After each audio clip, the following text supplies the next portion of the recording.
Well, first I want to thank you for coming. And the reason I've asked for you to be here today because when I'm out at events or I'm doing other press events, after I do the event, people want to talk to me about the DOJ and other things.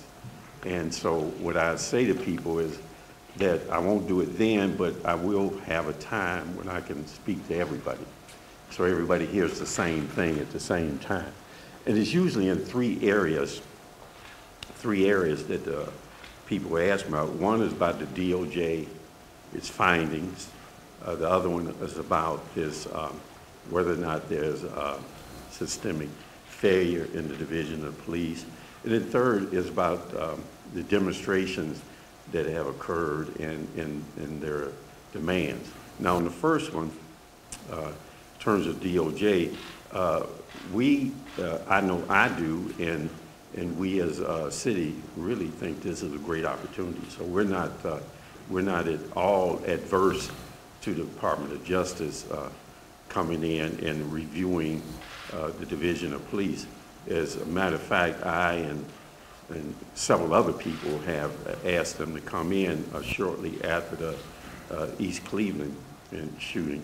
And we had been working with them with our private consultant on the use of force even before that. So it's not, we actually welcome it. We think it's a good thing. And at the end of that process, we will enter into a consent decree, and we will, as part of that consent decree, we will be under a monitor, which we're perfectly fine with. The only concern I have, however, as you know, we, part of going through the process of developing a final consent decree is agreeing on what that will be. And we will do that, and again, it will be subject to a monitor. The concern I have is I don't think it goes far enough, to be honest with you.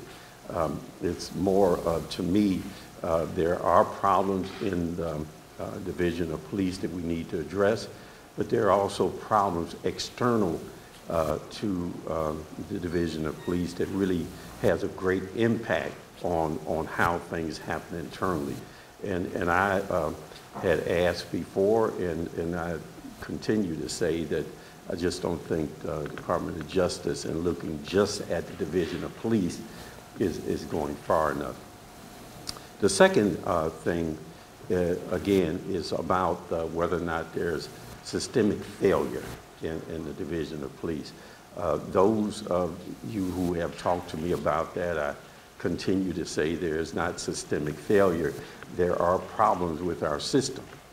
And the DOJ, even though we don't agree on all of the findings or the supporting data or examples they use to get to those findings, it clearly points out that we have some problems that we will agree to, and we will agree to how to resolve those problems as we enter into this consent decree.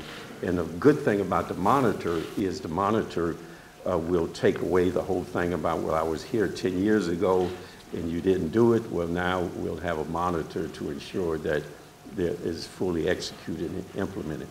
But in terms of systemic failure, I maintain that there is no systemic failure. There is significant problems that we have to address. And in that concept of systemic failure, it implies a relieving of people of the responsibility to make decisions.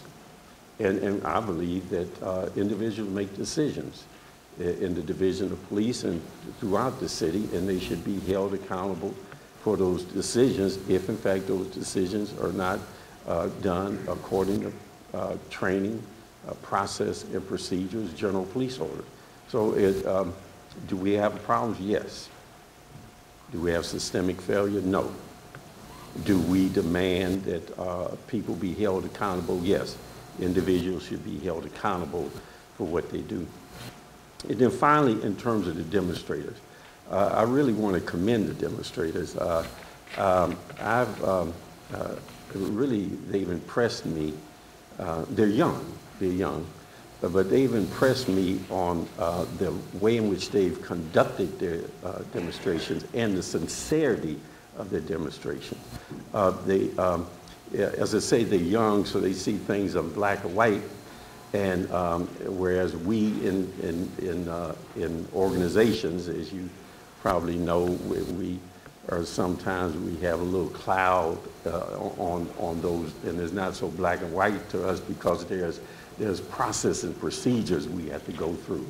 Whereas with the young demonstrators, they just see it very clearly that they, as to how government should operate and how it should operate, particularly when it comes to use of deadly force.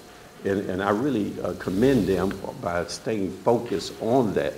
Now, one of the things that they talk about and they demonstrated and they commented on is the resignation of the director, McGrath, and Special Assistant Flask, and I fully appreciate their demonstrating on that, even though we don't agree.